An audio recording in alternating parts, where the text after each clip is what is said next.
حضرت معاذہ ادویہ رحمۃ اللہ علیہ، جن کی کنیت ام الصحبہ ہے اور جلیل القدر تابعیہ ہیں، کے بارے میں مروی ہے کہ انہوں نے حضرت عائشہ رضی اللہ تعالیٰ عنہا سے پوچھا کہ یہ کیا وجہ ہے کہ حائضہ عورت پر روزہ کی قضا واجب مگر نماز کی قضا واجب نہیں؟ حضرت عائشہ رضی اللہ تعالیٰ عنہ نے فرمایا کہ نبی کریم صلی اللہ علیہ وآلہ وسلم کے زمانہ مبارک میں جب ہمیں حیض آتا تو ہمیں روزہ کی قضا کا حکم دیا جاتا تھا، لیکن نماز کی قضا کا حکم نہیں دیا جاتا تھا۔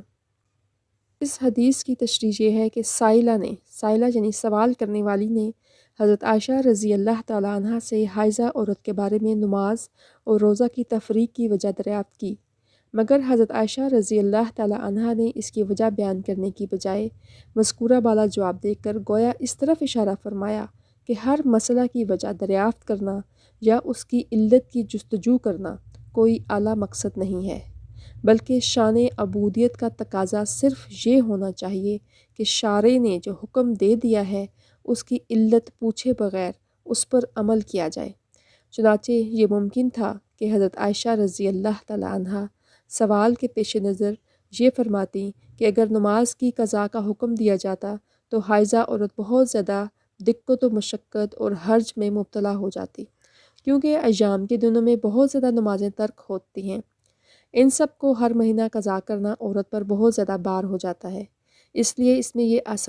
آسانی فرمائی گئی ہے کہ ایام کے دنوں کی نمازیں حائضہ کے حق میں معاف فرما دی گئیں، جبکہ روزہ سے واسطہ سال ہی میں صرف ایک مرتبہ پڑتا ہے۔ ان کی قضا میں اتنی زیادہ مشقت اور حرج نہیں ہوتا، اس لیے حائضہ پر ان کی قضا واجب قرار پائی۔ لیکن حضرت عائشہ رضی اللہ تعالیٰ عنہ نے اس جواب سے احتراز فرما کر مذکورہ بالا اسلوب اختیار فرمایا اور بحث و مباحثہ کی راہ بند کر دی، کیونکہ ممکن تھا کہ سائلہ اس علت کو سن کر کہتی کہ میں تو نماز کی قضا میں حرج و مشقت محسوس نہیں کرتی، پھر کیوں نہ نماز کی قضا بھی واجب ہوئی۔